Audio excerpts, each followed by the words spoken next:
Hi, good morning. We're live. We're live. We did it. All right. So, we're talking a serious conversation today.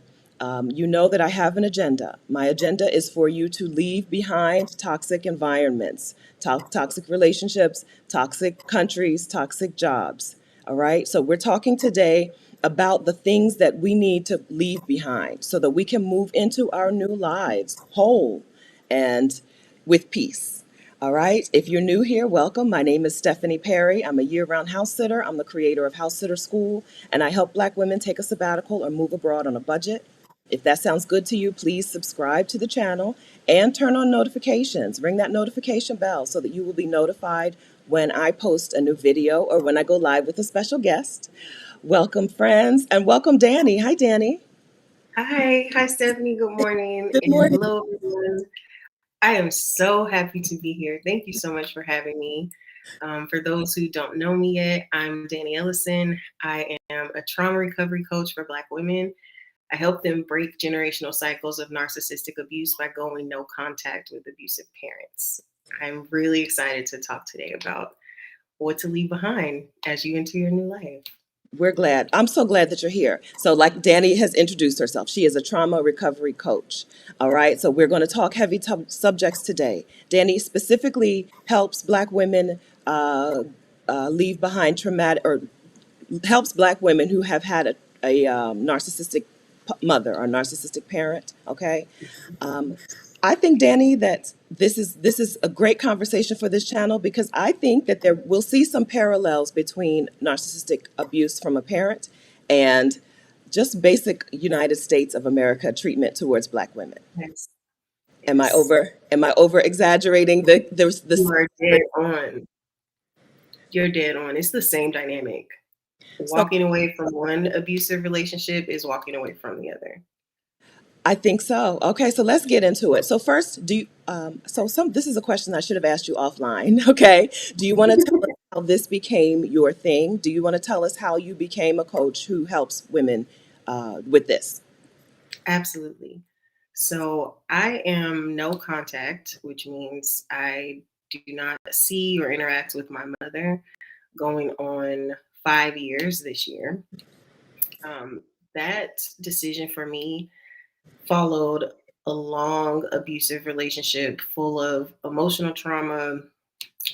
I feel like as a child, but between the ages of 1 and maybe 8, I saw everything a kid could see. And then that was followed with years of emotional abuse. Um, so I was in my late 20s when I decided that I no longer was willing to be abused by my mother and that I had to let that relationship go in order to take the next step forward in, my path in my life as I was pursuing my dreams. And that decision instantly triggered an identity crisis. It's what happens for those of us who have to make that choice. There's an entire process of healing that follows going no contact with a parent.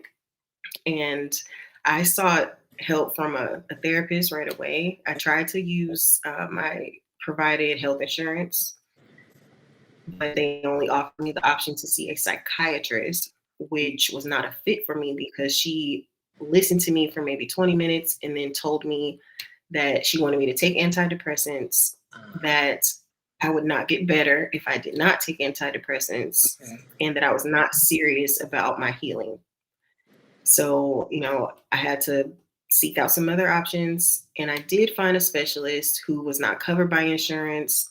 It was an expense that I had to pay for out of pocket, but she was a fit. She helped me to do a lot of backwards processing to create a timeline of traumas. And I followed that with 9 months of acupuncture treatment for PTSD. Okay. Yes, which I recommend to absolutely every client that I work with. It was a game changer for my healing journey. It surfaced so many traumatic events and just repressed pain that I didn't realize I was carrying.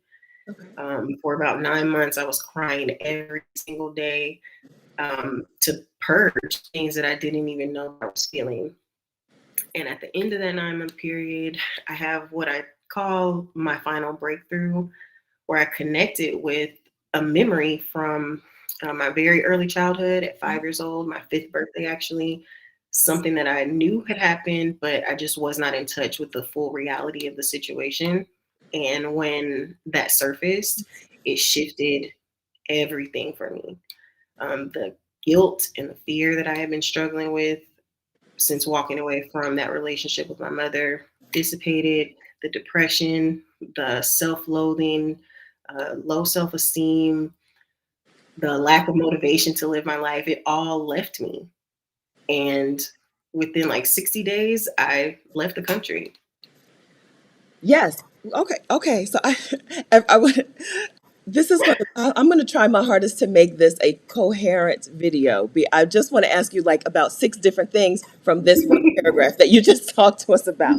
Okay. So we're going to talk about you leaving the country and what life looks like for you with life. So some of you know Dani from Rashida's video where she talked about her time in Mexico. Spoiler alert, she spent 2 days in jail in Mexico after a car accident. I'm only giggling because it was the most entertaining story I've ever heard. And I've never heard a story of someone talking about being arrested and been like, oh, that was so nice. Oh my gosh, that was so nice. So many.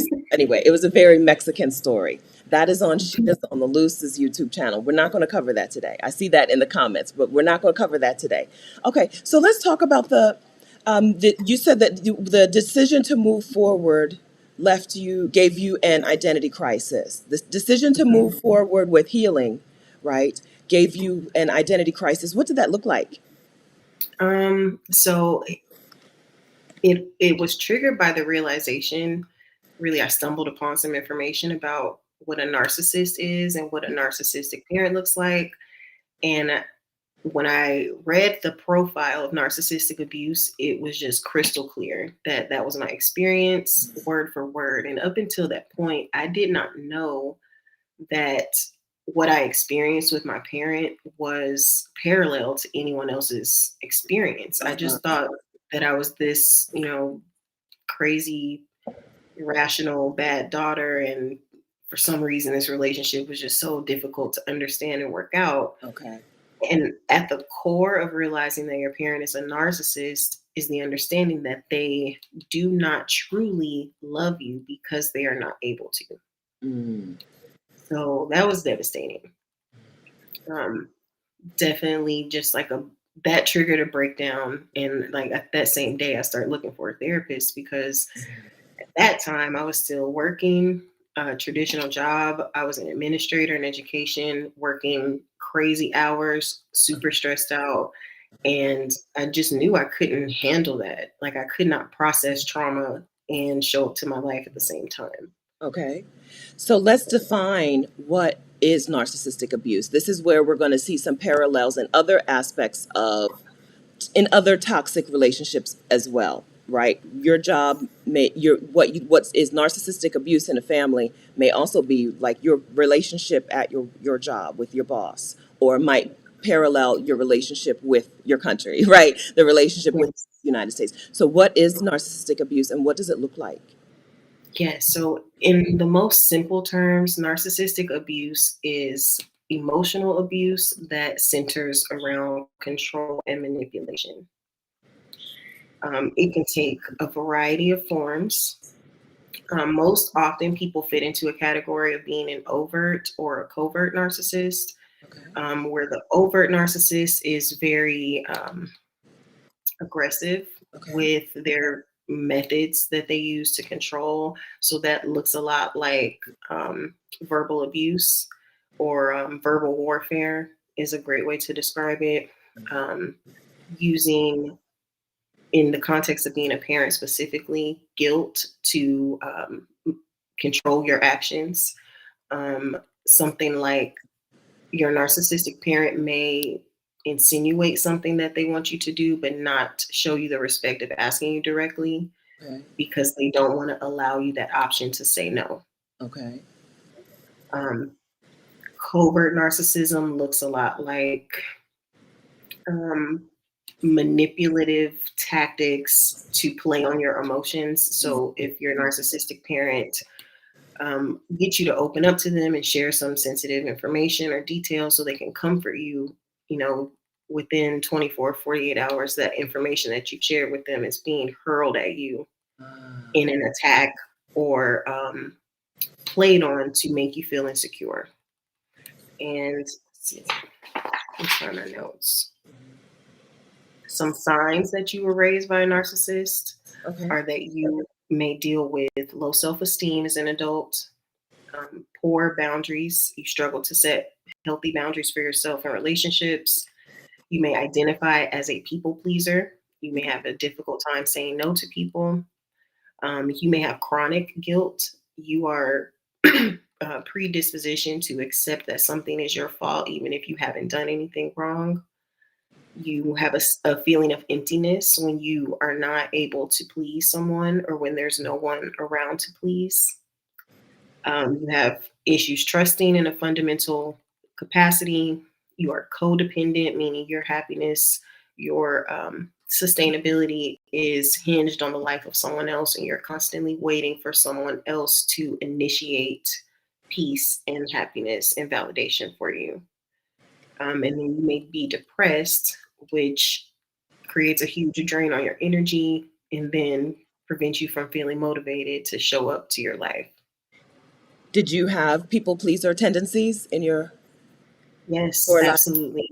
I Hmm. think this is something that a lot of Black women can feel like we feel like it's our responsibility to make smooth things over, Hmm. to make things right for people, to play the peacemaker. We know Black women are supposed to play the role of peacemaker and or savior, right? This is Yes. something that I think a lot of Black women can identify with. Poor boundaries, right? Hmm. You know, like even when you just draw a boundary, people march all over the boundary, and then you say, okay, well, this is it. This is just the way that relationship is. This is just the way the country is. This is just the way the job is, right? Yes. Yeah. Yes. We are conditioned in a narcissistic relationship to accept abuse as normal. Hmm.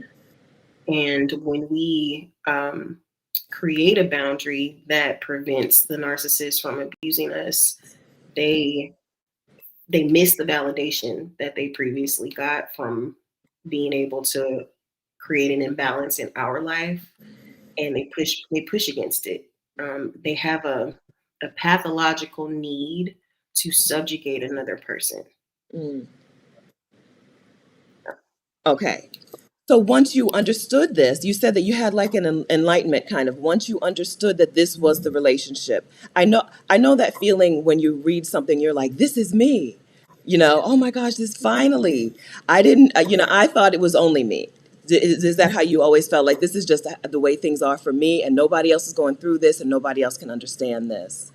Yes, I really thought that it was my fault. I thought there was something that I hadn't done, that I was creating this dynamic in the relationship with my mom, and I wasn't allowed to even consider that that dynamic was mutual, Hmm. or let alone that my mother was abusive. I didn't realize that I had been abused until years after I moved out and was living on my own. Okay.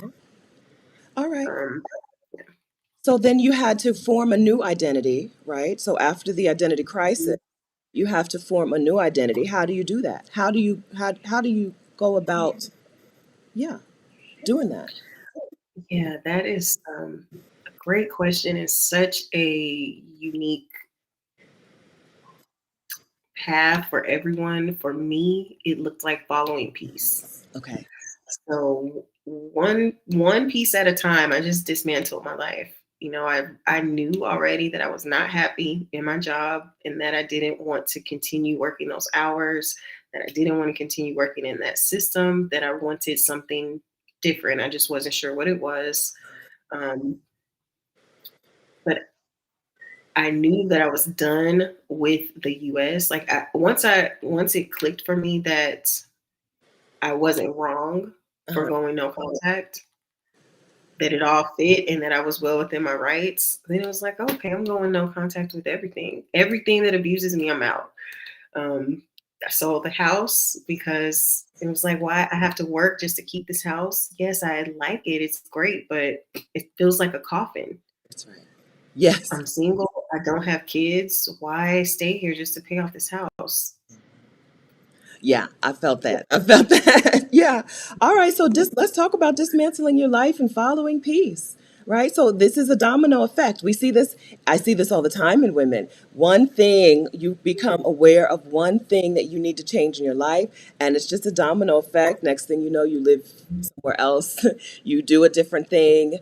Your life is completely made over, completely renewed, because it started with one like type of awareness, one change, right? One piece of enlightenment. You can't enlighten one aspect of your life and not have that light shine on the whole life, that whole life. Right. So, yeah, go ahead, go ahead. Well, once I made the decision to stand up to my original bully, that's the way that I frame it. Okay. Once I made that decision in the relationship with my mom to address this same person who had been abusing me for years and years and years, and I finally confronted it and just put a stop to it. Mhm. Um, I didn't want to work. I left the US. I didn't want to be around familiar men. I was like, I don't want to date. I just want to spend some time alone to heal, to do my therapy work, and take it from there. But somehow that decision, which sounds so simple, it Yeah. affected all of my relationships that I had at the time. So like almost all the people that I was closely connected to at the time that I decided to go no contact are either no longer in my life or our relationship has become distant. Was this because these people didn't want to take the time to learn the new you, or do you have do you know why this happened? Didn't want to meet them? Um, yeah, there are like some levels to it. So the people closest to me, so first of all, when you go no contact with a narcissistic parent, they do not let you just walk away scot free. Uh, So the narcissistic parent will typically use mutual connections to punish you for your freedom and try to reel you back in. So it didn't take long for me to start to hear it from family, like, that's your mom, you need to call her. What kind of Christian are you for not forgiving her? Like, that's your mom, you only get one, you need to reach. And it's like, don't you hear me saying that I am abused in that relationship? You don't seem to see me whatsoever. mhm. And once I had to be real with myself about that, like, this person is telling me to go back into the presence of an abuser because they don't care about me. Yeah. Well, yes. Okay. So, okay. I have to fight the urge to but maybe. Okay. Yeah, you said what you said, right? They Mhm. are telling you this because they don't care about you. Yeah. I And Go ahead. Go ahead. I'm not always sure that they know, like, that they're fully aware that they are bypassing my well-being when they do that. It's just so ingrained. Yeah. I made a video where I said the only time people tell you to go stay in a toxic situation is a job. But this, you're right. Mother is the thing. You can even Mhm. say I have my father's is toxic. I don't have any contact with that dude. I grew up with girls who had like different names for their dads. I can't even say on YouTube, right? Right? But when it's the mother, you're right. That is the natural inclination for people to be like, but that's your mom. You have to have a relationship with your mom. You need, right? It's really a strange, I guess, a foreign concept. It's a new concept, maybe, a new concept for people to be able to say, no, I don't. I don't. For me to heal and for her to heal, I need to walk away. Yes. It is very taboo, Hmm. specifically to the mother. And I find that not just within the Black community, but I've worked with men and women around the world, and it's like a stigma for them as well, specifically the mom. Okay. Um, yeah, we have not been empowered in the past to put up any boundaries with our mom. And I think that so the connection that's special for us as Black people, Cambridge University Press did a study in 2010 to assess the exposure to trauma in the US population in general and the risk for PTSD following that trauma, and found that Blacks were at the highest risk for suffering from PTSD across their lifespan because they are the least likely to seek treatment, Hmm. but the most often exposed to childhood trauma. Yes. Okay. Yeah. So that is a cocktail for 6 million, 10 million roughly people to be undiagnosed with some form or some um, point of narcissistic tendency on a spectrum, and we know nothing about it. Yeah. Yeah. I know PTSD, like I have no training, no nothing, right? But you can see it, right? You can see PTSD in some black people. Sometimes in this space, in the move abroad sabbatical space, it shows up like, hey, I want to go to this super peaceful country. Can I take my gun? Right? I want to go to Costa Rica. Can I take my gun? I need protection, right? You don't need protection in Costa Rica.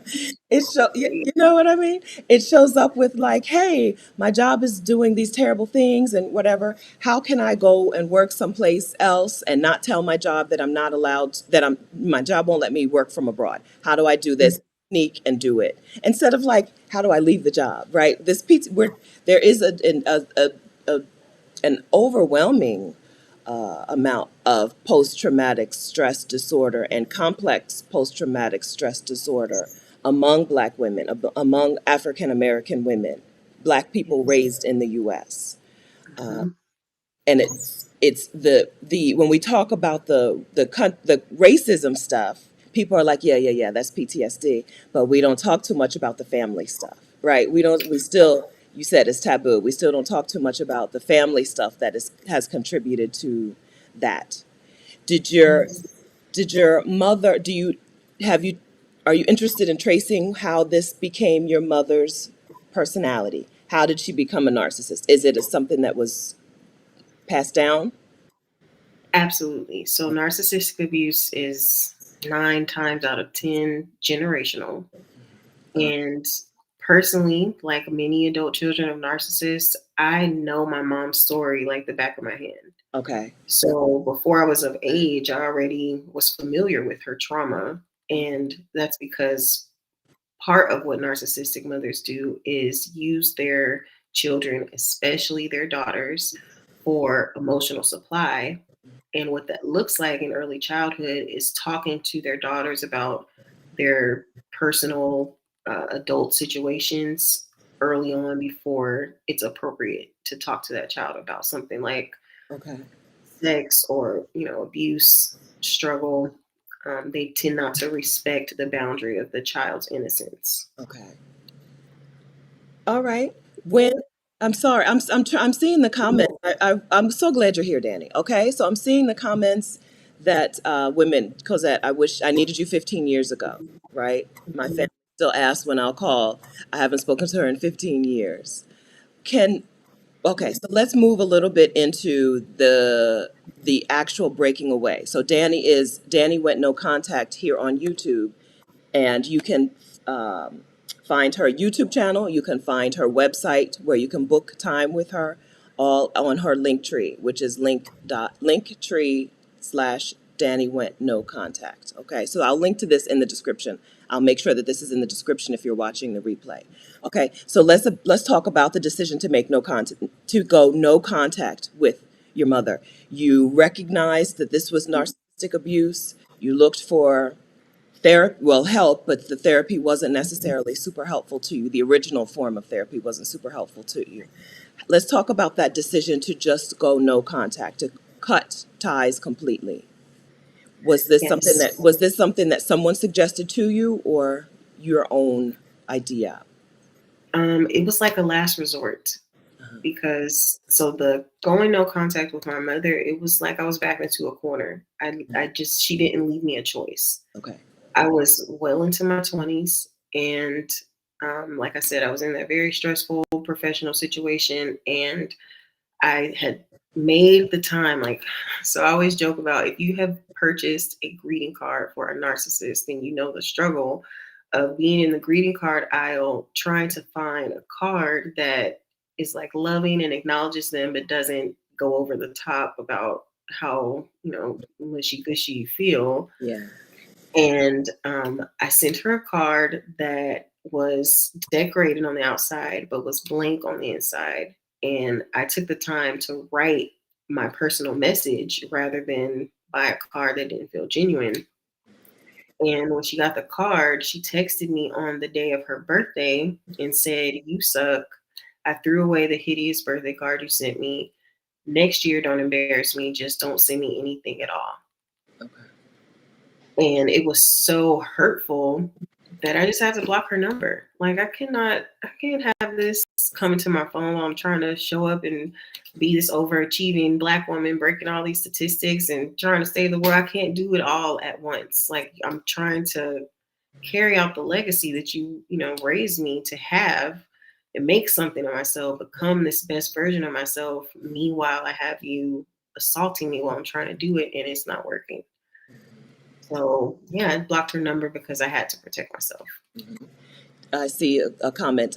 I just want to acknowledge this. Katrina says this is heavy this morning. I'm going to dip out and catch the replay. This is heavy. Yes. Okay. I know that this is not always the tone here, but this is a serious subject. Yes. Right. Yes to that. Yes to you putting yourself first. If that means you don't watch this video, you don't watch this video. Okay. That's you watch it at a time when it's right for you. Yes to that. Okay. I appreciate you acknowledging that that is a need for yourself, right? And then moving into that need instead of struggling through this today. All right.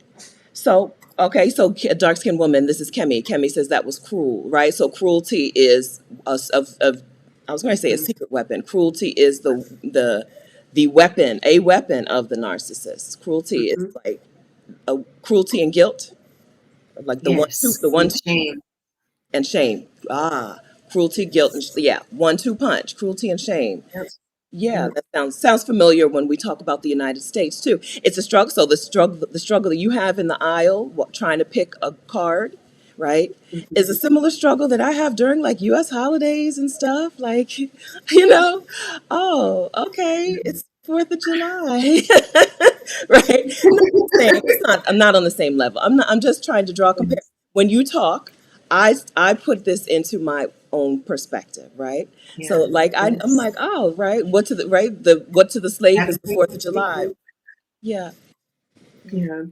yeah. It sounds super similar, right? Super similar to what we feel. Capitalism will never be our friend. Black people Right. in the United States, work, job culture will never, hustle culture will never be our friend. And I think the country will never be our friend. And I think when we decide to break ties, cut ties with the country, cut ties with hustle culture, cut ties with jobs in general, there's going to be some backlash, right? Some people will say, "Oh no, no, this is your country, right? This is your mom. This is your country. How can you Hmm. do that? Hmm.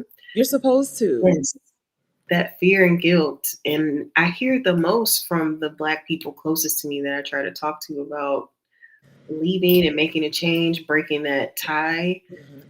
um, it's like we haven't fully acknowledged that our relationship with the United States at its very foundation is abusive. Like, we are meant to be subjugate within the capitalist structure, That's right. and we don't have to use our lives to strive against this system that's meant to break us down. There are other options. There are other options. So what do you do? So how did you exercise this option? So you get to this place where you're like, okay, let's dismantle my life. How did leaving the country fit into that? And Um, and leaving the job, how did leaving the country and leaving yeah. into that? So it didn't all happen at once. Mhm. I finished out my contract that school year, and I just said, okay, I'm not sure what the next step is yet. I'm just going to take a step back, and I just put myself on sabbatical. Ah, Um, really, I felt led. It was like God leading me to stop working. And when I had savings, I had, I was able to create at least 6 months to 12 months of cushion to good, just kind of take a step back. good. But even when I did that, I started applying for jobs. Like, I got like 2 or 3 jobs and was like, I hate this job. I can't do it. I quit right now. And I just kept compulsively applying for jobs and getting them because I Mm, didn't know how to rest and not work. So it took me like 6 to 9 months to get the hang of that and Okay. realize that I didn't want to go back. I did not want to be an employee again. Okay. Yeah. Yeah, that's a hard shift for people to make. Some people, I never had that problem. But for some people, it's hard to shift into a life where, oh, actually, my life doesn't revolve around work. I'm not Mhm. I'm not doing it. I'm not doing it. Jobs are not going to be the focus of my life. The Yes. the pull to go back to work, right?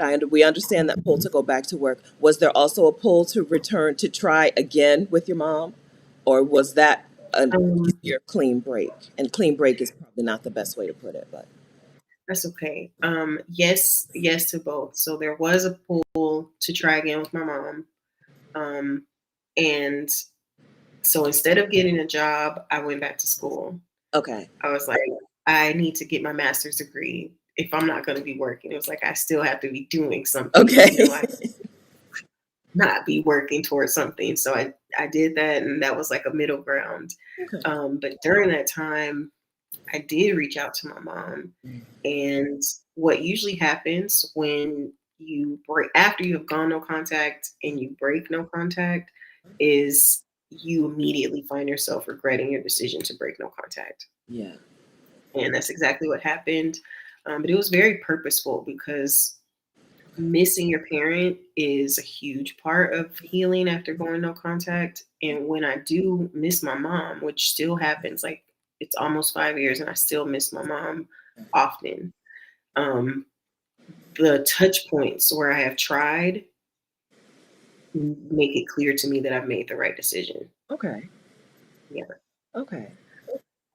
Can you talk about what it's like when you miss her? Do is it Well, yeah.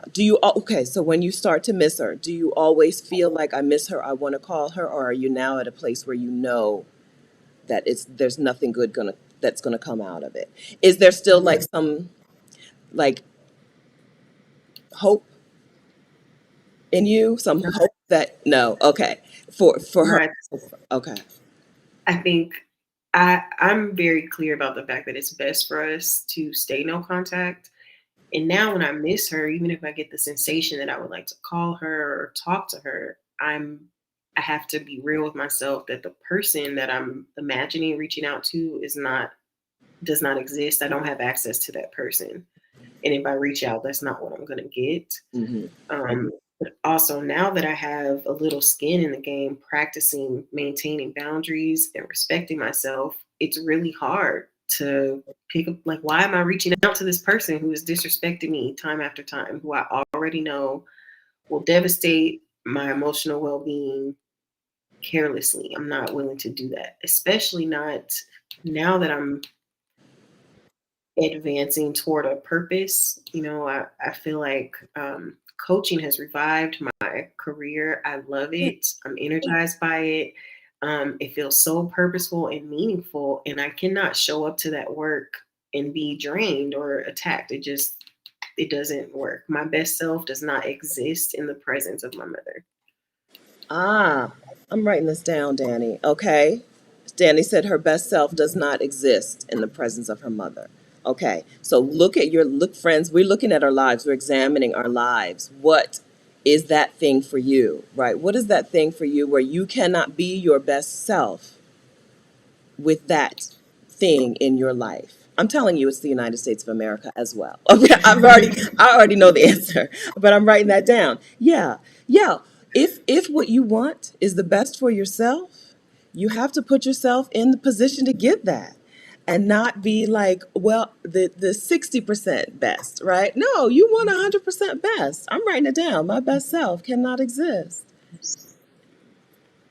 in the I present. think I think it's helpful when shifting our mindset around that point, like coming to the determination that we will not be abused. Mhm. Um, it is helpful to consider your inner child.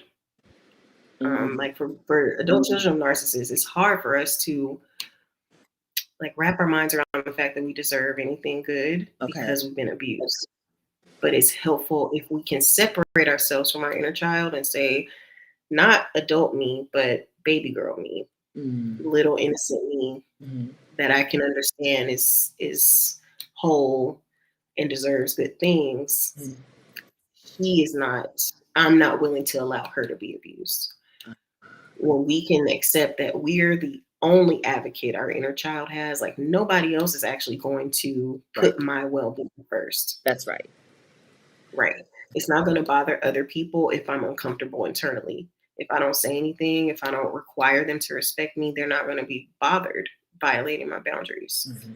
So when I acquiesce and become my own parent and say, you know what, I'm going to cover my inner child and prevent her from being in a situation where she's abused, where she's disrespected or mistreated, where she doesn't feel safe, it makes it a lot easier to make those healthy decisions because it's like we're making it for someone else. Okay. Yeah. Okay. That's a wonderful way to do this. So this is what you work with women through when you're coaching women. Again, Dani's link is here, and I'll put it in the description as well. All right, to work with Dani. She has a YouTube channel, but you can actually work with Dani on getting your healing, right? Putting you first, and on protecting your inner child, protecting the younger version of yourself. It's not too late. So you're saying it's not too late to go back and take care of her. Not at all. Not at all. She's waiting for you. That is your best self. When you connect with her and you give her the quality time and the attention, the affirmation that she needs, your best self emerges. Like she is your best self. And for those who have experienced trauma, the process is called self-orphaning and reparenting. So there first is a dismantling of yourself as a identifying as a subjugate to your parent. You have to go through a mourning process and identify as an individual. And then once you have done that, then you can start to it's like a splitting of yourself, like I mentioned, into your current self and your inner child. But then when you acknowledge that inner child, you get to integrate them. And that is how your best self comes to be, because your adult self with all your skills and your experience can step into that pureness and that goodness that your inner child has that you have been conditioned to believe you're not worthy of. Yeah. And that goodness that you think doesn't exist, right? You think that because you said you blamed yourself, you think that the child was bad. You need to go back, re-examine this, re-examine that. Yes. Yes. Children who are abused by their parent blame themselves. It is not a part of our nature to say my mom or dad is bad or mean to me. It is natural for us to assume that it is something about us that is limiting and preventing them from loving us the way that we should be loved. I saw a question here. I'm sorry, I don't remember. I think it was Kat wants to know: was your mother a therapist? I guess there's like an overabundance of narcissists who are therapists. Was that a thing? No, Oh, okay. no. Okay. Nothing All like right. that. Okay, let's take a quick look at the super chats. So thank you very much for the super chats. Justice says, dismantling your life and following peace. Yeah, I wrote that down too. Yes, yes. All right, I Thank love you. this message, be free. So we'll give, Danny's getting the super chats today. So we'll give Danny the super chat. Doe. And then Evelyn, thank you very much for that super chat. Evelyn, oh, so it doesn't, so I'm on a third party called Ecamm Live, and it just explains the emoji, hip character. All right, generous, very generous. Thank you very much for that. Yes. Okay, so Thank you. give the super chats to Danny today. All right, so so let's talk logistically about where you went first when you decided that you were going to leave the US for a bit. Where did you go first? Yes, so my first official stop was Navajoa in northern Mexico. I think Okay. that's in Sonora. Ah, I stopped there for just a day because I planned to drive down from Phoenix all the way to Chapala. And so I broke it up into 3 stops, I believe, that first time. So I spent a day in Navajoa, um, which was like overwhelming and just fun and exciting. I had no idea what to expect. uh-huh. And it's like the first town that kind of emerges when you are driving Okay. um, on the freeway, on the autopista from the border. And so it was my like introduction to a Mexican town. It was just like, oh wow, it's so, warm and vibrant and so much going on. Everybody's so welcoming. Uh-huh. Yeah, so that was pretty nice. Okay. It looked that much different from Arizona? It did. It's like it was a town. It was vibrant like a city, but it was a small town. Okay. And I could tell that everyone that I could see knew one another, and it felt like everybody was at home even when we were not. Like everybody at the hotels at home. Oh, that's wonderful. So how was Chapala? How healing was Chapala for you? I have a foster brother who texts me all the time. There's some sort of healing vortex in that area. I'm like, okay, thank you. So how did you feel once you got to Lake Chapala, Mexico? Yeah, it really is amazing. It's like the healing just hits you. I don't know if it's the mountain or the water or what, but I got some of the absolute best rest in my life in Mexico, in Chapala and in Guadalajara. It was just so simple. I've tried to explain it to my family who were all very upset that I was in Mexico Okay. at all. Um, like, what is it about Mexico? What do you like about it? And, it's the simplicity. It was just peaceful and wholesome in a way that definitely does not, I haven't experienced in the US. And I noticed there was an entire level of stress that was not present because the police were brown like the Yeah. people. Yeah. Yes, that was really nice. Yeah, that makes a difference. So the interactions between police and people in Mexico will Mhm. change your idea. This is one of the things that when you look back at the United States, you're like, oh, this place is toxic because seeing white police officers now pulling over black and brown people, well, it's always been a problem, but it's now even more, it's more visually a problem. Why in Delaware are all of the police officers white when Wilmington is a black city, right? The biggest city in the state is a black city. Why don't we have black and not that police officers are the solution to the future, right? Not that Yeah, policing in itself is not a problem on its own. yeah, But like why do yes. we have all these white people taking having this I don't know dominance over the black and brown people who live in the community. And when you get to Mhm. places where the police officers are the same color as the people, where the president, the prime minister, whoever is the same color as the people, it really opens your eyes and you're like, oh, this is how it could be, right? This is how it could be. Right. Like, oh, is this what it's supposed to feel like? I feel like you are here to help me, not kill me. I'm not afraid of you in general. I'm okay existing here. And in the US, we have been gaslighted into forgetting that the police force started out as slave They're catchers. slave catchers. That's it. That's it. And then they were Confederate soldiers. And then they were the Klan, and then they became police officers. It's the Right. same men, the same white Right. men.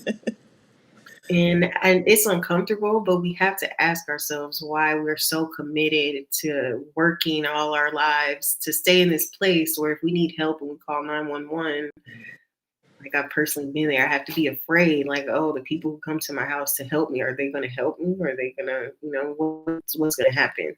Mhm. You Yeah, deserve better. yeah. I mean, we're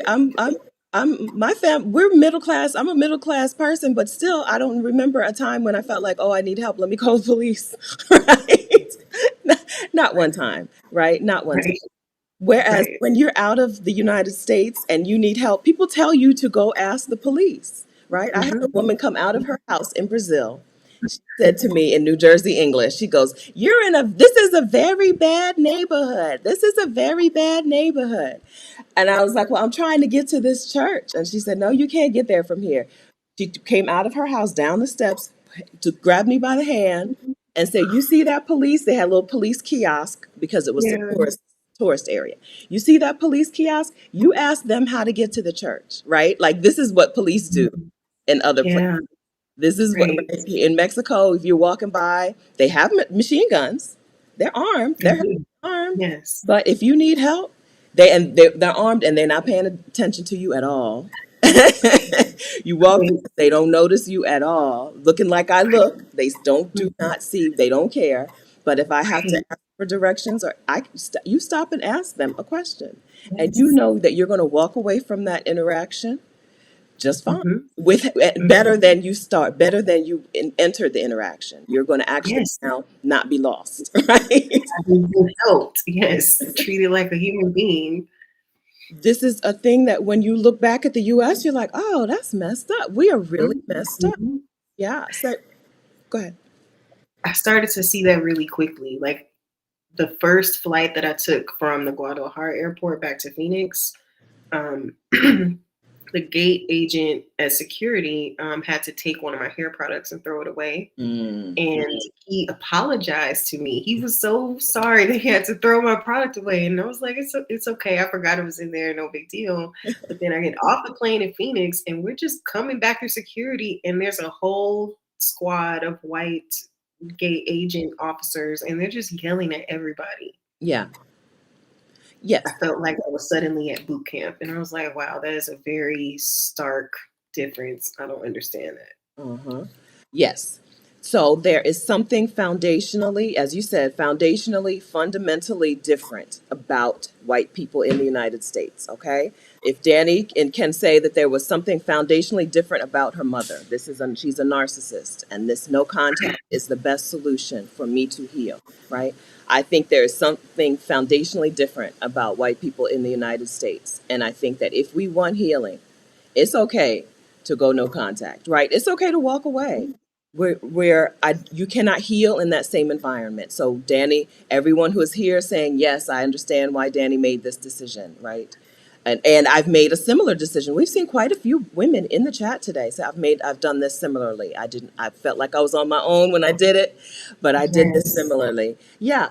I think that we are talking about the dominoes starting to fall, and you're seeing that if you can understand how this relationship with your mother was toxic and needed to fall, needed to go, I think that we'll also see more Black women saying, oh, actually, the country is toxic, and actually, capitalism in itself. Capitalism is not a friend to Black and brown people. Capitalism Right. exists because of slavery, right? So the U.S. Slave system built the economy, which then funded Europe, right? And capitalism exists because of slavery, right? So if none of it is a friend to you, none of it is a friend to me. It's Right. okay to reject it and walk away. So let's talk about what rejecting it looks like and what happens when you have a lot of people in your ear saying, but you can't, right? Yeah, so that's when the fight starts. Yeah. It's hard enough to make the decision to cut the tie, but once you've done it, you have to brace yourself for an entire tidal wave of pushback and re-victimization around your decision. So the people it's and I'm not saying this just specifically about me, but across the board, the people who are closest to you will be the people who are the most bothered by your decision to remove yourself from an abusive situation. Um, and I think that's because those people are attached to the version of you that accepts abuse. It affects every other part of your character and the way that you show up to life. Okay. So when someone so close to them makes this radical shift that scares them personally, they have to neutralize it to be at peace once again. Um, so yeah, it definitely creates a ripple effect and a tidal wave of like you find yourself going no contact with one thing and all these other things follow it and present themselves to you as new opportunities to go no contact because you have to protect your original boundary not to be abused anymore. Can, can so these people are like seeing the future. They're seeing that I'm next. Is that what you think is happening? There's a fear that this new Dani is not going to be down for my nonsense either. Is that what was okay? Mhm. Okay. It's either that, or if Dani went no contact, why am I still in contact? Why am I Ah, still settling for abuse? And mm, if you stop settling for abuse, then it calls into question my decision to settle for. mm. Okay. Are you still there, Danny? Yeah, I'm here. Okay. I have my internet did a little thing. Okay. So that's a good point. That's a good point. People, yeah, when you make a decision and then it turns the mirror on them and they're like, well, why haven't I made this decision? Why am I still in a relationship with this person? Mhm. But Right. but would a narcissistic parent treat other people the same way, or are you the one who you're probably the one who they did? Are these other people who actually saw what was happening? Do you think? So you just touched on something really important because usually the child, um, and particularly one child. So Oh, I'm an only child, so I took the brunt of that. But okay. in families with multiple children, everyone is abused, but Okay. in a different manner. So part of their strategy is they might be Dr. Jekyll with you, but be Mr. Hyde with your brother or sister, so that when you try to speak up about the abuse, you don't have any physical scars or evidence. It's very easy for other people to doubt what you're telling them, to gaslight you out of it, for them to deny it and strategically lie to manipulate the situation to make you look crazy and like the one who is attacking them. Okay. All right. So then that can lead to the child who is the getting the bearing the brunt of the abuse to then continue to think it's my fault. It's me, right? Hmm. He's not doing this to this one or that one. It's me. Uh, Yes, and they lean into that, getting you to believe that there's some reason why you're the odd one out, why you're always the one who gets yelled at or hit or whatever is key to the abuse. If you believe that you deserve it, you won't challenge it. You'll just accept it for your entire life, and then that's how you get their approval, by being easily controlled, by being docile and able to be manipulated easily. okay. And it's reminding me of, this, like, when people start crying reverse racism when Uh-huh. Black people stand up for themselves. Yeah, it's like, well, in Black spaces that I tried to create, I've gotten comments like, well, why would Black people need a chess club? Why do Black people need this? Why do they need that? Why isn't it racist when Black people want to have their spaces, but it's racist for white people to have their spaces? And it's impossible for Black people to be racist in America because racism We don't have requires the structural power to oppress someone. We don't have that. that's right. We don't have the power. That's right. All right. So okay, so there's again, a thing I should have asked you offline first. So there are some questions that I think are interesting, but I don't know that you'll want to answer them. Have you found or are you interested in finding a woman to take a more maternal role in your life? That's a great question. So I've like bumped my head against that wall a few times because it is a common impulse that we have Yes. to Yes. want to replace the mother figure. Yes. Um, and the I found that it was best for me to have a therapist Okay. because that relationship was actually one-sided. I pay you so that when I'm with you, our time is about me. And that was the right balance because it actually serves me best to get to the place that I become my own mother Ah, rather than seeking out a replacement for my mother. That will cause me to dip into codependency.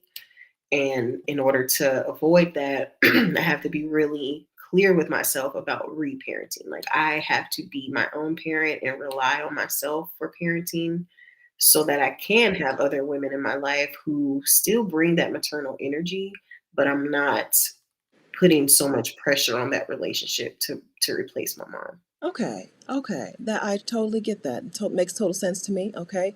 This question you can say pass. Okay.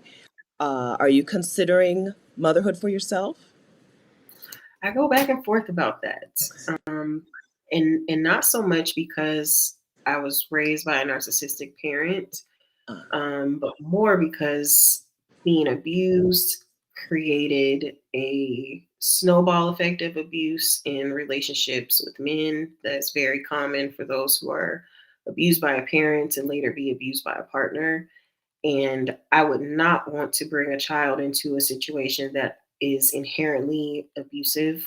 I would want to get that right. I know that's probably not the healthiest way to set yourself up for parenthood, but I don't feel like I can make a decision about becoming a parent until I can see the kind of relationship with a partner that makes sense. Okay, thank you for answering that. Okay, good.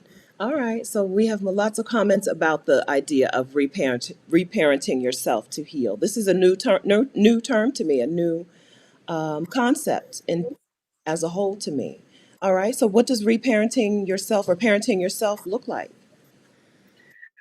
So reparenting looks like initially it looks like creating time to build a relationship with your inner child.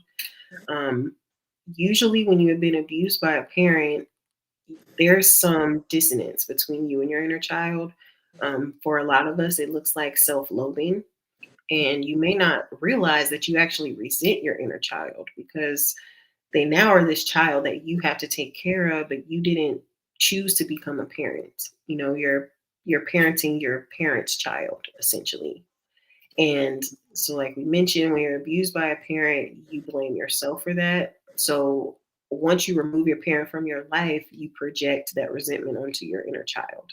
Okay. Um, that practically looks like neglecting self care, um, accepting toxic friendships and Mhm. partnerships into your life, self sabotaging yourself with bad habits, um, avoiding the things that, like, you'll know the thing that you need to do to feel better, to take care of yourself, and you will deny yourself that care because you don't believe you really deserve it. And so taking the step back, just having that downtime, learning how to rest, learning to sit with yourself Okay. and engage in those healing activities that soothe your inner child is the beginning of creating a healthy relationship with him or her. Okay. And from there, it is making conscious decisions to give yourself the validation that you needed Mhm. from your parent. Uh-huh. The support, the guidance, the comfort, the kindness, all of that you want. Like when you are really stressed and you just want somebody to make you feel better and you want to call your mom, you learn to give that to yourself. That is something that I, as a person who coaches Black women in much lighter subjects, right? This is something that I see Black women do struggle with. We can say all the good words about other people, but it's really hard for Black women to give themselves that same grace. When I do any kind of coaching, I started off with, you're going to talk during this session. You're going to talk to yourself like you talk to me, right? And you're going to talk about yourself like you talk about me. If you wouldn't say it to me, don't say it to yourself or about yourself. That's a really hard thing, and I think that is a sign of a result of abuse, right? Just not being able to give yourself grace. Everything, you're always the worst, right? Right, Yeah, right. yeah.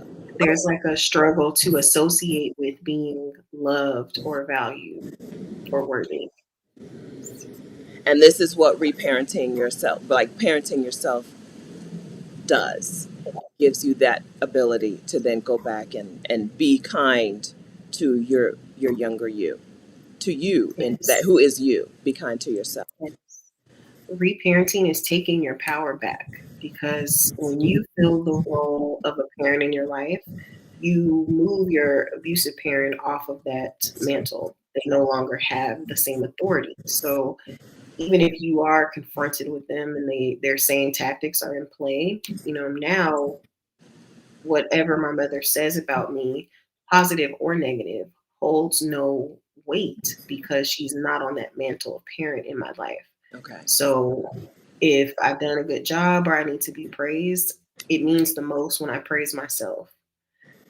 And if I need to be corrected, I correct myself. And when I make mistakes, I give myself grace for those mistakes and move on and heal from them. Um, but there's no need to shame myself Mm-hmm. or beat myself up for those mistakes. Like an experience that I shared in a support group that was really relatable to people was recently I dropped some rice all over the kitchen floor. And it just occurred to me when it hit the floor and I saw it go everywhere that nobody was going to yell at me for it. Nothing bad was going to happen. It was not the end of the world. It was just some rice on the floor. I cleaned it up and then it was over. And those are like the little rewards that you get for going no contact, is that I have peace now. I feel safe. My inner child is safe to drop rice on the floor and not get attacked, and it's totally fine. So I saw a note from Joan. I do want to put this on the screen. Let me go back. Joan says, "Come back to Lake Chapala." Okay, she misses you.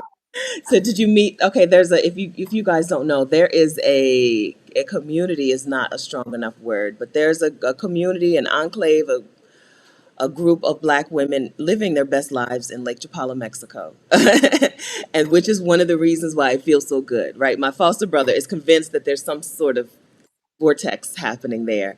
But even if that's not happening, there is community, there's support, there's love in Lake Chapala for Black women. So I know we're skipping around, but any plans to go back anytime soon? I would love to go back Okay. if somebody could like hook me up with a lawyer because the car accident is like snowballing still. It's Oh, still out of control. Um, oh, the yeah, I yeah. didn't know. So Okay. Okay, so I'm gonna yeah, right. I I'm need gonna. to make sure I can get out of Mexico if I go back to Mexico. So yeah, that'd be Oh, great. don't go back yet. Okay, don't go. Okay, you're gonna have to Yes, find another healing vortex. I'm sorry. yes. So Right. I'm not gonna link to the direct video because I didn't think about it ahead of time, but I'm gonna link to Rashida's channel. So Dani was involved in a car accident in Mexico. Um, oh, I just lost the link. Where did I just put it on there? I don't know what I did. So it's in the chat somewhere. Sheeta's on the Loose interviewed Dani about this accident. The accident resulted in Dani and the other driver being arrested and put in a holding cell in a jail for 2 days. In Mexico, they don't give you food. Your family's supposed to bring you food. Dani didn't have any family. Lady in the cell had to share her food with Dani, right? Like, it's a story. It's watch it, okay? Watch it. So it's Sheeta's on the Loose. Open up another browser. Open up that window now so you can watch this whole experience. So this is why right now, Dani, yes, don't go back to Mexico. Okay, Yes, I'm on time. we'll find you another healing vortex. Okay. Okay. I'll catch the next one. Yes. Oh goodness. Okay. So we've talked about how you recognized that in your 20s, how you recognized that your mother's relationship with you was narcissistic abuse. We've talked about how you decided to go no contact, how you had then other people have feelings about it, as people will when you live your life. Other people will have feelings and feel empowered to tell you their thoughts on your Mhm. decision, right? But how you were able to then just dismantle other parts of your life that also had some level of toxicity or abuse. So where are you now? Where, like, not just physically, but also physically. Where are you Yeah. today? I'm in Phoenix right now. And So I've been here for like 4 months. I'm here until I figure out what the next move is. okay, okay.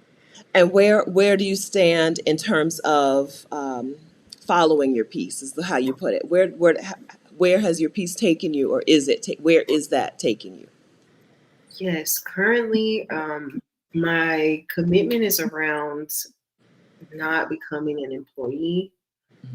I know that like I've had to find some other ways to make ends meet now that I'm paying the higher cost of living that don't require me to become an employee. Okay. It's like my soul just cannot do it. I can't. I can't do it. So I've used Airbnb to rent the master bedroom in this house that I'm staying in. And that helps offset the cost so that I can keep it as low as possible while coaching full time. Um, I think that is like such a gift. It makes being able to coach other women through this process it's such a win for me. Like, I don't think my clients understand how healing it is for me to help them heal.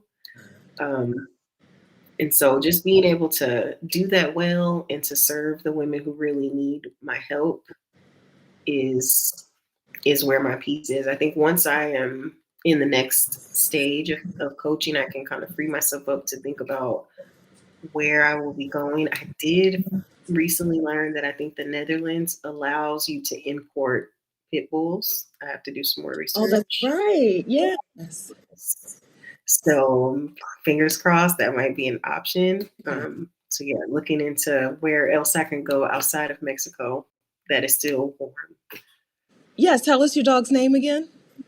His name is Dutch. He And is a oh, 6-year-old male pit bull.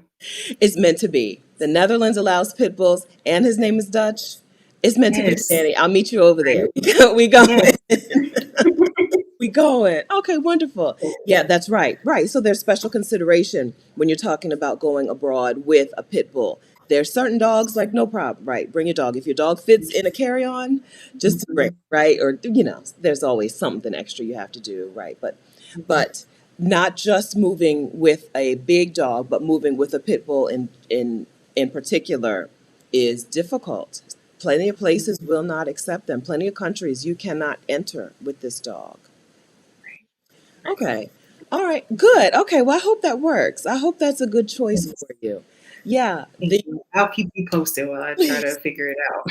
Please, because someone else, a couple of ladies already did ask about your dog in the chat, and I forgot. LLL. Mm. We talk about her exodus and freedom in another country, and how is her dog? Yes. Yes. Okay. So Dutch is doing well, and you guys are looking Yes. for the next move. So you're going to be in Phoenix for a little while, and then you're going to Yes. work on what's next. Yes. I am not going to rehome him. So wherever I go, it has to be somewhere where we both can be Yes. safe and have our needs met. So working on figuring that out. But he's well. He's at daycare right now. Oh, is he? Yeah, he really is. He's the real boss that I have. Like that, he's the boss around here. So So, yeah, they do run the family. They're the most important family member. As a house sitter, I know that, right? As a pet sitter, I know that this pet you're being brought in because this pet is the most important thing. The kids, yes, who cares? Who knows where the kids are right now? But we are taking we have good to take care. care of ourselves. Yes. All right, so Yamoya Danter says, "Do you counsel?" So Danny counsels women who are women. She counsels women, or she coaches women to heal from narcissistic abuse. Do you also work with narcissists? No, working with narcissists is a time suck. I work with adult children of narcissists, and I think it's important to mention that adult children of narcissists tend to have narcissistic tendencies because they have been raised by a narcissistic person. Okay. Um, there is an essential difference that the child of the narcissist will do almost anything to heal their trauma and avoid Yes. repeating the same cycle as their parent, whereas the parent refuses to do the work to heal their trauma and therefore projects it onto others, primarily their child, to gain distance from it. Okay. So Okay. So the no, I do point. not work with narcissists. I specifically work with adult children of narcissists who want to go no contact. I think that's the other important piece is that, I think I can provide some level of support for people who are curious or just need validation. But the people that I can really help make a life change are those who know that no contact is the best thing for them and are ready to make that healing transition. Okay. So Kiki Jefferson says you don't have to tell your friends that you're going no contact. Do you sometimes suggest to people, look, don't tell people because they're not going to be on your side? Yeah, I think it it's really important to wait until the right time. Okay. When your decision to go no contact is fresh and that boundary is not super strong, it's better to stick to spaces that are supportive. There are some really supportive online communities where you can share. Yes. And that is very therapeutic, very helpful, because you get to see the full perspective that your experience is not unique. You would think, wow, this is so crazy and bizarre. This has only happened to me. And then somebody else will tell you the exact same story from their childhood. So you want to set yourself up for success by sticking to supportive parties only.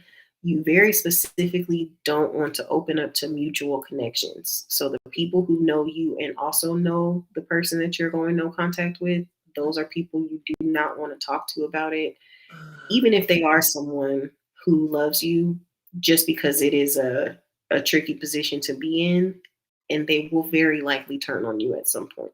Okay. Okay. All right. I have a different situation in my extended family where some people talk and some people don't talk, and there's like a tenuous I don't know. There's some feelings about the people who still talk to the people who don't talk to the other people, right? It's you're right. It's a tricky situation. Yeah. Right. What you mentioned earlier. So when you go no contact with someone that's a mutual connection, you asked if those mutual connections then become the targets of abuse, and that answer is yes, Okay. because the narcissist, then those people are called flying monkeys. The narcissist will manipulate those people strategically against you to make you feel guilty, um, to like maybe deliver a it's called a smear campaign, where the Mhm. narcissist will begin to tell lies about you that makes you upset and present you in a very negative light. They'll use the flying monkeys to share that with you, but the end goal is just to get you to break no contact Okay. and reach out to them again. Okay. I've seen this. Yes. I saw this in the chat all morning. I didn't know. I thought this is just I couldn't figure it out. Ah, okay. Yes. Okay. So we have Yes. because we have ladies who've gone through this. They know these things. Okay. The minions. They're like the minions. Okay, Yes, Yellen and exactly. Poppin said they're like the minions. Yes. Okay. Ah, okay, yes. So they are then weaponized against you. So that's okay. Okay. Absolutely. Yes.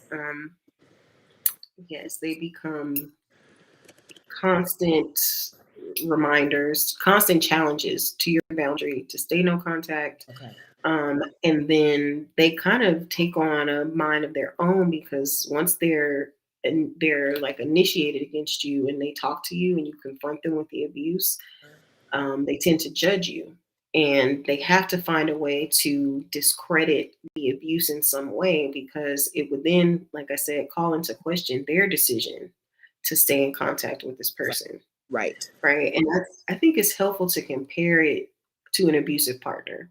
Okay. Right. Because if I told someone I went no contact with an ex who was physically abusive, be like, oh, okay, yeah, that makes total sense. Good for you. I'm glad you got out and did the right thing.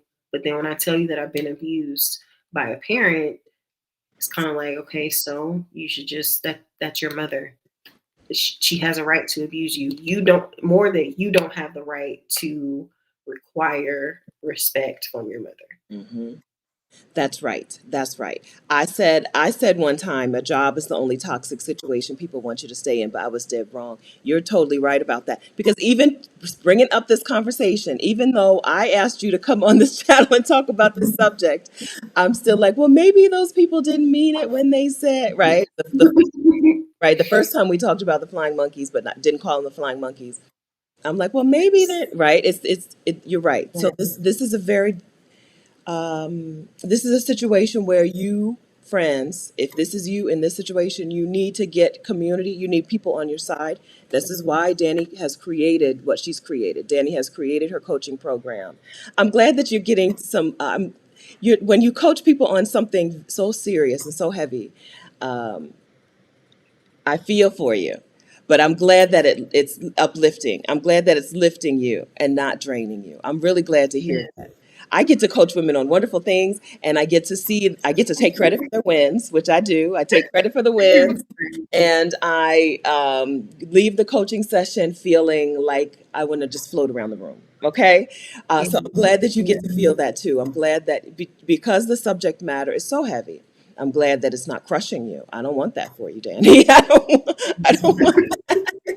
Okay. It really is like a superpower. Like I'm not like I can't help everybody with everything. I get really triggered when I hear people talk about narcissistic exes. Like I can't have those conversations without being triggered. But I got you on the mama trauma. Whatever it is, like you are not gonna break me.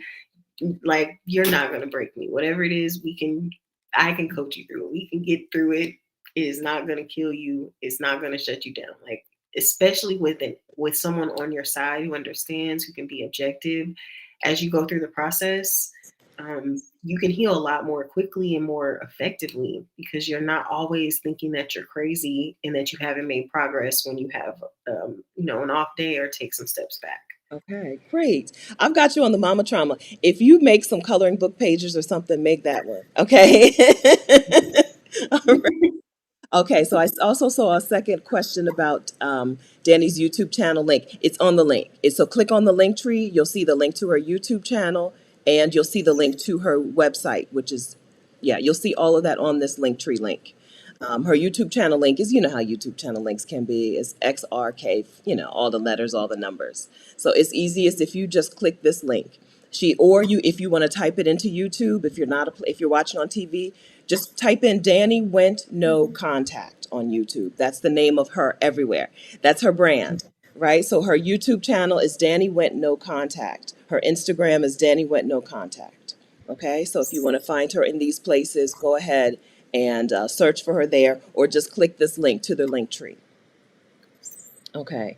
Yeah, it's okay. So I see what I feel after having talked about this with you and read the scrolling chat is that Black women have felt that they have been alone in this, but Black women are not alone in this, and that a lot of women have made the choice to go no contact and I have not heard one person say, oh my gosh, but what a terrible mistake, right? We've seen that scrolling by. I've gone no contact. I haven't talked to this person in however long. Not one person saying, "Oh my gosh, it was the worst decision ever." Yes. That's so good because I do find that I have to be very clear with clients and not sugarcoat what they are getting into when they take on a no contact journey. It is very lonely. It is very painful. There are some periods of healing that are just difficult to get through. And that's why you get help. That's why you have a specialist. That's why you have a coach who is familiar with what you're going through, because it's not going to be something that you can easily accomplish without upsetting everything else. Yeah. It's transformational. Yes. You're making a huge decision about yourself and your life. You're breaking one cycle and starting another. And so or at least for part of that journey, it can be very lonely Yeah. and painful. Jesse says it's Yeah, Jesse says there is a tendency to attract the same type of family dynamics in other relationships, right? So healing takes more than you need support, you need help to heal, because you can't Yes. just heal this one relationship. You need to heal yourself. Yeah, Right. yeah, And that is why you reparent, because you have to retrain yourself to respect, love, cherish yourself. You've been conditioned to be abused. So you have to unlearn things that are foundational to your relationship with self and the world. And when people see such a radical change, yeah, it's going to elevate you. Like you can't stay in the same space. It propels you higher forward. You get better, and you no longer have the same proximity to people who are accepting abuse and cycling abuse, yes, because it no longer becomes a part of your metric. mhm, yes, When Black women put themselves first, it's a whole revolution. yes, yes, yes. Uh, I can't even, there's nothing else I can add to. That's right. It is a revolution. It's a revolutionary act for us to put ourselves first. Yes. it's normal for other people, right? I mean, it's not normal. I don't want to compare normal versus not normal, but it's every day for the white woman to put herself first. When we do it, Yes. it's revolutionary, and it ripples. It ripples out. It's not that we need to be concerned with what happens with other people, but it ripples out. Yes to that. Okay, so a couple of quick questions before we start wrapping things up. T. Deneen, do you know anyone who provides similar coaching for Black men, or would you take Black male clients? So personally, no, but I do know a number of other specialists around narcissistic abuse. I can check and see who works with men, Okay. but I have not. No one immediately comes to mind as someone who specializes in working with men around this. If anyone in the chat knows someone, drop that here. If not, then T. Deneen, this is a this is a an opportunity, right? Not that you need to be the person who helps people, but if you wanted to be the person who makes a resource for men, right? Not that you're the coach, not that you need to be the coach, but if you wanted to make a resource for Black men, that would be a big opportunity out here in the world. Yeah, Kat says Danny has pierced a universal truth.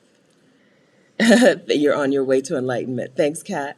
All right, so we did have a couple more super chats since the last time that we haven't acknowledged yet. So thank you for being so generous with the super chat. Tanya Whitehurst, thank you very much for that super chat. Super chats are going to Danny today. Gwendolyn says you are amazing with a little pair dancing. Thanks, Gwendolyn, for that super chat. Moni Fox, great topic. So proud of you letting go of toxic relationships. Thanks for that super chat, Moni. Glass half full, thank you very much for that super chat. And Daisy Lee, so glad to hear your healing story and now giving back to your community. Many, many blessings. Thanks for that super chat, Daisy. All right, and I think still more. I don't think we acknowledged these yet. Sherry's Healing Hands, thanks for that super chat with the heart eyes. And Donna Johnson, thanks for that super chat. Okay, I think we've acknowledged the rest. Maybe not. Tamra Young, thanks for that super chat, Tamra. Okay, and I think and the other two, Evelyn and Justice, we did acknowledge. Okay, so friends, thank you very much for that super chat. Super chat's going to Danny today, and I've given you the link to I've given you Danny's links, right? So her YouTube channel, her website are all on this link. So if you go to the Linktree link, link.e, it's weird, / Danny went no contact, you will find her information. Okay, so Danny, what did we not hit on? What do you feel like we didn't cover today, or anything? So I want to tell you this. I don't know what I don't know what you think, but I think coloring book page. I think a coloring book is a wonderful idea. I don't know how hard it is. I've never made a coloring book. I thought about it one time, right? A coloring book. One something about I got you on the mama trauma, right? Something about my best self cannot something. I missed a word in the presence of abuse or whatever, how we. My best self cannot exist in the presence of my mother or my Yes. parent. Yes. Okay. I did it in shorthand. I don't know what I wrote. Okay. Yes. If you ever want to do a coloring book, girl, do it. Okay. Do it. I Yes, can that's help a you great get it on idea. Amazon. I have experience Yes. doing getting it on Amazon, but I don't have experience making the actual coloring book pages. I cannot help you with that at all. I have given you work. I know I've just given you work to do. That is confirmation though, because a coloring book is a great. I was thinking about a journal, like how to merge some writing prompts that are really good when you're healing from no contact. And a coloring book will be perfect because it's a good idea to take time to soothe your inner child. I recommend stuff like coloring or painting, finger painting, just something that feels childish and free. And Yes. coloring will be great for that. Good. Okay. Yeah. So maybe a couple of pages in the journal. Stick with the journal. Don't let me derail you from your plan. All right. Stick with the journal, but maybe a couple coloring book pages in the journal would be helpful. Okay. I think so. I think so. All right. A couple more super chats pouring in. Okay. Thanks for that super chat, Darlene. Yeah. Okay. So please change the title of this video. Okay. Yes, ma'am. cat coaching me on YouTube stuff. Yes, ma'am. Okay, I will. I will do that. Thank you. And then, yeah, so you never know where a conversation is going to take you. All right. So I didn't know how much, Dani, so I'm going to tell you, Dani, I didn't know how much you wanted to talk about your own personal experiences. So I thought I would give this a title so that if you don't want to talk about this, I don't know, right? I could have just asked you ahead of time, but I don't do that. I don't think about stuff until it's too late. But I That's didn't know all how good. much of your own personal story you wanted to share, and so I thought I would give this a general title. But this has Mhm. been so specific that Kat is right. There are women who will be on the path to healing from this video, Mm. and we want to make sure that they find it. So yes, ma'am. Yes. Yes. Okay. Yeah. That I think it is really important because for some of us, going no contact is the thing that we have to do so that we can initiate healing and then step into our purpose. Like there's a specific something we're supposed to contribute in our lifetime, like a something special the world is not getting when we are not fully ourselves because we're bound to abuse. And yeah, for those of us who cannot be our best self while in the presence or connection to our parent, this is a necessary transition that needs to happen so that you can be free. And not just so that you can be free, but so that we can be free in generations. That's right. Very necessary. I see your comments, right? I kept them, right? You're glowing, you're glowing. I see that, right? This is not a glow that I have in the United States. So yes, I've been out to the beach, in the Caribbean. So yes, the beach has contributed to this. But there is something to be said for removing yourself from a toxic situation, right? I don't have a job. I don't do jobs anymore. Jobs have not been kind to me. The country of the United States of America is not a place where I can glow like this, where I can be the fullness of me. There is something to be said for removing yourself from that and Mhm. seeing what unfolds. Dani did not know that this was going to be the thing that unfolds. She didn't know that coaching was going to be the thing that unfolded for her. You don't know what's going to unfold for you, but taking some action gets you on the path to it. If you're a woman who's feeling like I just don't know what my purpose is, or I don't know what's next for me, or I don't know where, I don't, that's, yeah, my purpose is a thing that comes up a lot. If you don't know it, take some steps towards your healing and let it unfold. Yes, yes. There's a whole person within you that you haven't met. Yes. And I think it's so interesting that Black women both get rebuked for being aggressive and masculine and hard to get to know or be, we're not friendly. But at the same time, when we say, oh, actually, I'm delicate, I can't be stressed out with a job, I can't handle the stress of being in the US, I can't be in connection with this person who wants to verbally abuse me because I'm too sensitive and I'm too delicate for that. We get the same backlash from the same people. Yes. Yes. Yeah, we can't we can't win. Yes, that's right. Yes. Yeah, either we're one or the other. How can we be both? How is it possible that we could be both? Yeah, I the sentence that you said that there's a whole person in you. I'm a witness, right? I'm a witness. I'm a witness that once you remove yourself from the things that you're holding on to that are no good for you, there is another person in there. When people say, I'm trying to find myself, I used to giggle. I'm like, I don't understand what that means. I wasn't out trying to find myself, but I sure did.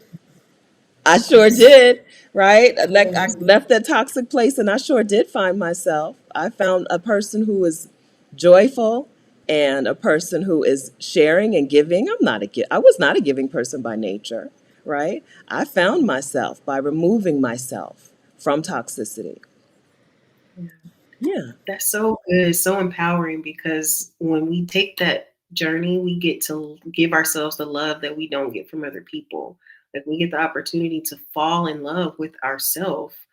And it's like the US does not want us to do that. They're so offended when we love ourselves. They can secretly love us. They can try to take our identity and be it and love it, but Mhm. that love, we can't own that love. No, that's right. Yeah, they want to imitate us, imitate and duplicate or try to duplicate. But they hate to see us really just loving on ourselves and loving on each other, right? They can't wait to try to infiltrate and penetrate spaces of Black women. They can't stand it. This channel is a witness to that, right?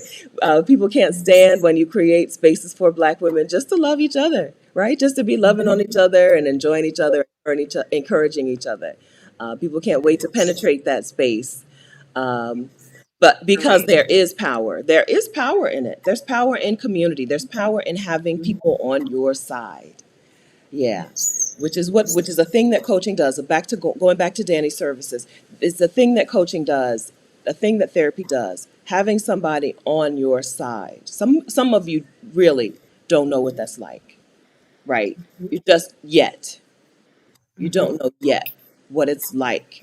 The you've got the PTSD uh, wall border barrier jacket on, and you just don't know Yes. what it's like to have somebody on your side.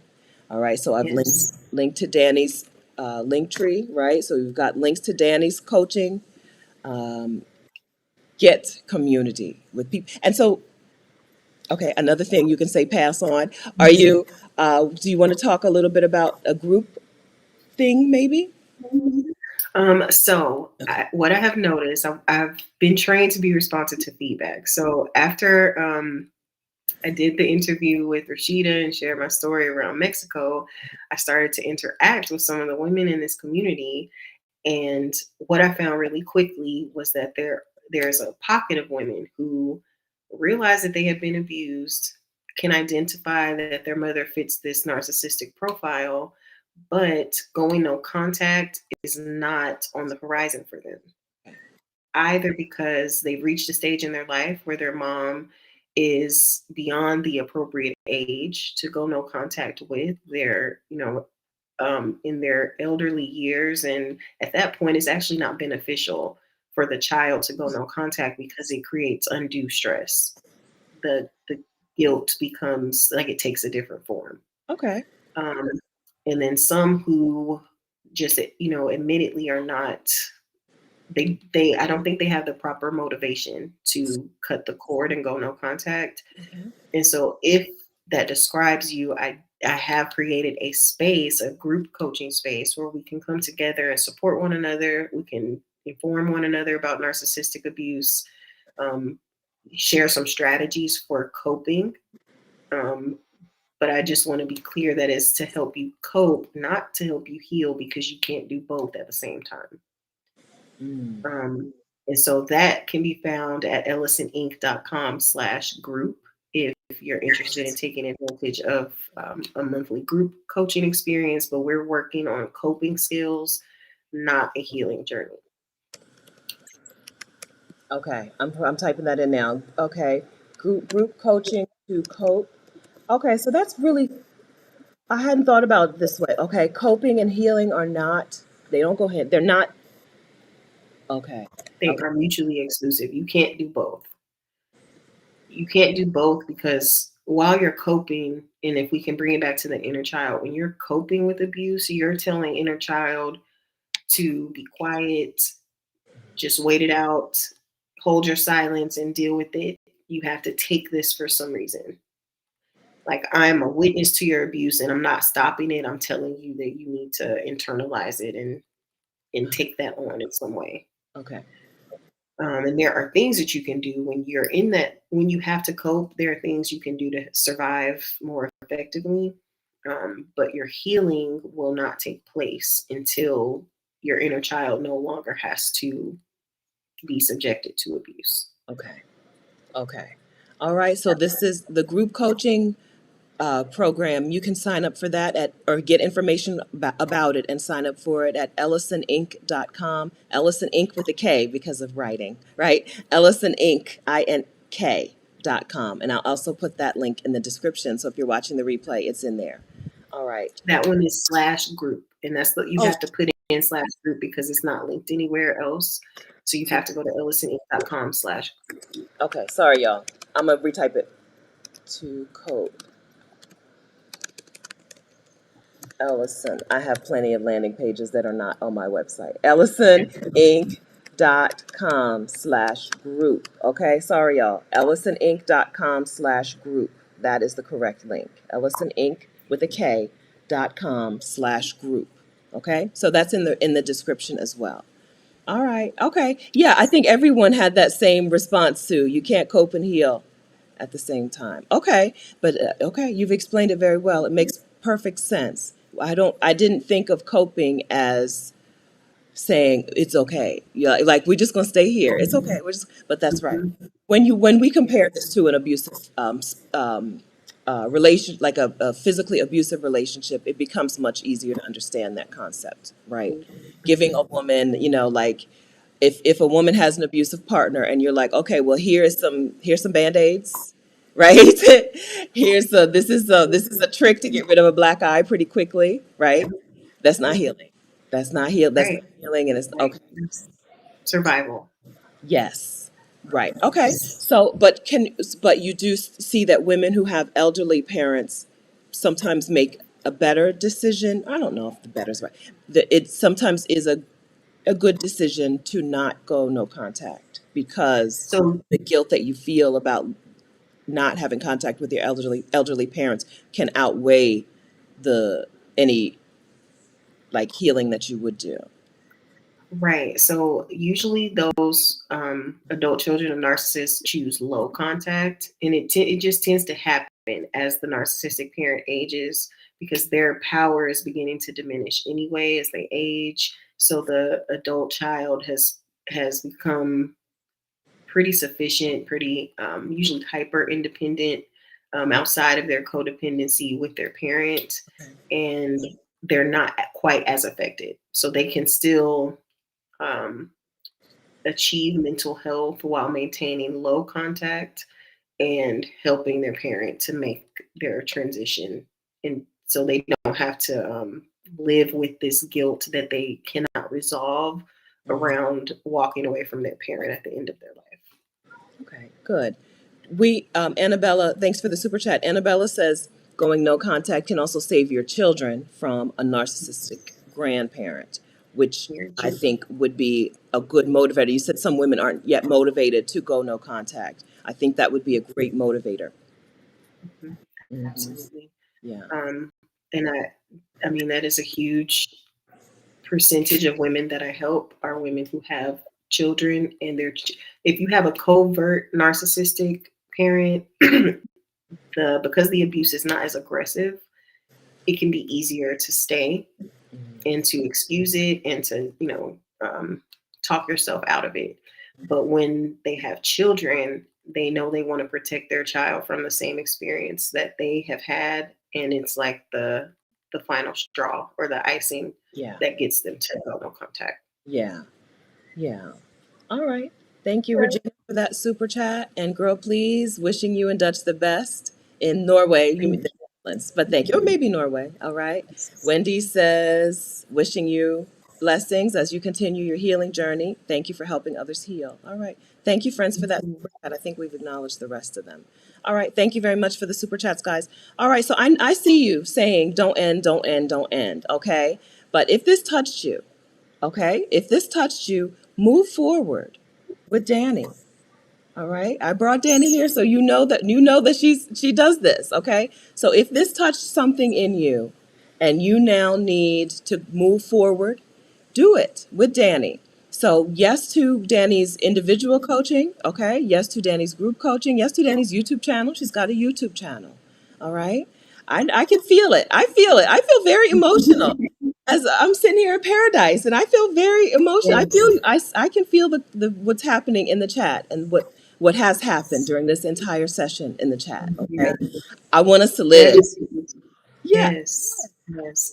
And something I think I'd like to say in a space of Black women is that I think this journey of going no contact with an abusive parent is parallel to the journey that Harriet Tubman made Mm, because she had to leave a space that was dysfunctional but also very familiar, yes. a space that came with a lot of perceived benefits.